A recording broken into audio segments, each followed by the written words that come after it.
Lagi ka na lang nakikipag-away, kaya ang tawag sa'yo dito, barambado eh. Kasalanan ko ba kung nagkakaganito ako? Kasalanan ko ba kung naging barambado ako? Bata pa lang ako. Lagi na ako nakikipag-away dito. Ha? Gusto mo malaman kung bakit?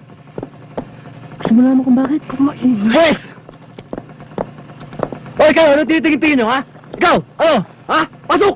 Pasok! Hindi! Kinakausap kita eh.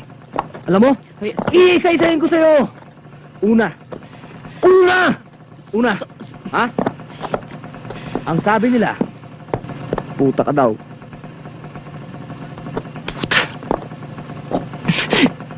Ay, ako?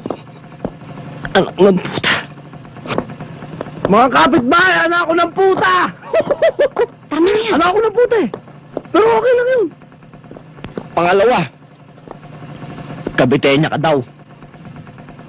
Ang akala ko, ang ibig sabihin ng kabitenya, tiga Cavite ka. Eh di, okay lang. Eh nung nalaman ko kung ano ibig sabihin ng kabitenya, yung kabit ka ng kabit. Madaanan ka lang, para kang damong amurseko, madaanan lang, kumakabit na, kumakapit pa. Wow! Wow naman, oh! Wow! Kabitenya! Pangatlo, ha? Dito sa anak ng ipis nating bahay na to, ha? 5 lalaki na inuwi mo rito! 5 lalaki na! Tama ba yun? Oo, tinanggap ko na maganda yun. Siyempre, lalaki ako eh. Hindi ako upo, hindi ako iiyak. Siyempre, natanggapin ko yun. Pangapat, doon sa 5 lalaking inuwi mo dyan, ang gusto mo, mahalin ko at ituring kong parang tunay kong ama. Okay pa rin sa akin kahit ganun, walang problema. Itinuring ko pa rin silang parang tunay kong ama, minahal ko pa rin sila. Pero ano nangyari? Anong nangyari? Hindi ko na nakita yung mukha ng 5 lalaking yon. Hindi na bumalik dyan. Ang ibig sabihin, niloko ka.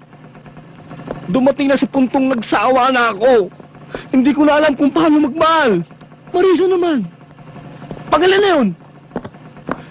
Pangapat na yun, no? Panglima. Hindi ka pa rin tumitigil. Huwag ka maingay. Makati ka pa rin. Meron ka ba Santos ngayon? Yung Santos na pulis? Pulis! Sa madaling salita, ugaling pulis yun. Alam mo ba kung ano ugaling pulis? Huh. Ano naman ang gusto mong gawin ko kay Santos? Mahalin ko na naman. Ituring ko naman pa. Nalasing ako sa tagumpay. Naging matinik akong pulis. Nagkaroon ako ng maraming pera. Alam mo kung bakit? Kinatakutan ako ng mga kriminal. Sa lahat ng bagay. Nanguhold up ako ng legal. Binibigyan ko sila ng proteksyon. Kahit ano, nawala ang puso ko sa tao. Siningil ako. Masakit. Sa akin bumalik eh.